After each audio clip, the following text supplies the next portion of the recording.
Ok, moi c'est Etienne Michels, plus connu sous le nom de Steve.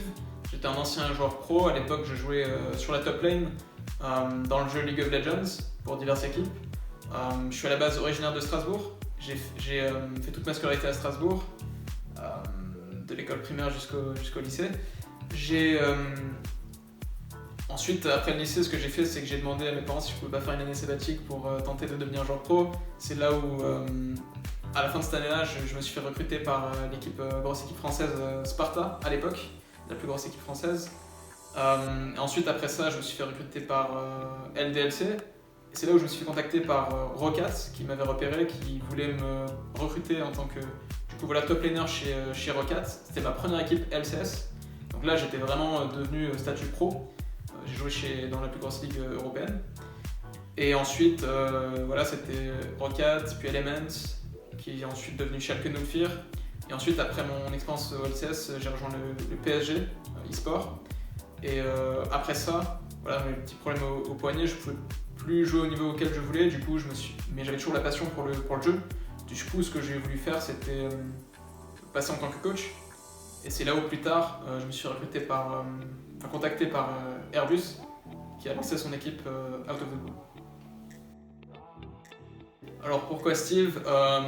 En fait, au moment où je voulais choisir mon pseudo, j'avais un pseudo qui avait... j'étais à l'époque, je m'appelais Godlike Jungler. Donc c'était un peu un nom que j'ai choisi à la base, et je voulais changer de nom quand je commençais à me rendre compte que j'allais devenir bon, et c'était important de choisir un nom...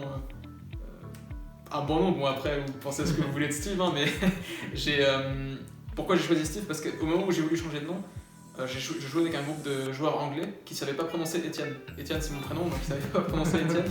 Et en fait, j'ai appris en même temps que Steve ou Steven, c'est la traduction anglaise de Etienne. Du coup, je me suis dit, appelez-moi Steve. Et c'est là où...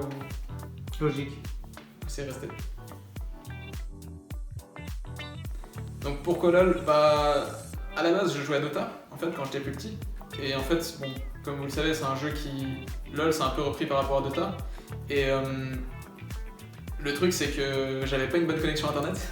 Et en fait, sur Dota, quand tu te déconnectes, tu peux pas te reconnecter. Et c'est à ce moment-là où ils ont lancé un nouveau jeu. Et mes frères, ils jouent à LoL. Et je me suis dit... Et en fait, le gros avantage, c'est que si tu te déconnectais, tu pouvais te reconnecter et quand même continuer ta partie. Du coup, quand j'étais plus petit, c'est ce que... Habile. C'était important pour moi, quoi. Ok, meilleur souvenir sport. J'ai vécu pas mal de choses. Quand je me suis recruté pour les LCS, ça c'était super cool. Mais après, gros souvenir, peut-être plus récemment, je dirais le match des légendes que j'ai fait avec. Donc c'était l'ancienne équipe Sparta où on s'est tous retrouvés pour faire un match devant une foule à Disneyland Paris contre l'ancien Millennium de l'époque. Du coup, j'ai pu revoir mes anciens coéquipiers, anciens potes et tout, c'était super cool. Et ça m'a fait plaisir de rejoindre un match après. À l'ancienne. Voilà, à l'ancienne.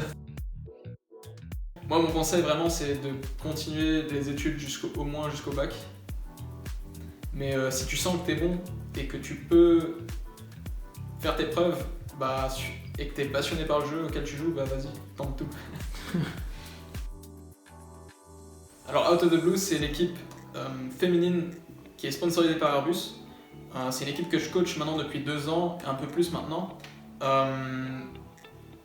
Donc en fait, à la base, on jouait un peu le LoL Open Tour pendant 1 an et on s'est rendu compte qu'on voulait plutôt se concentrer sur les tournois féminins. Du coup, c'est ce qu'on a fait. Donc là, maintenant, depuis 1 an, on joue tous les tournois féminins.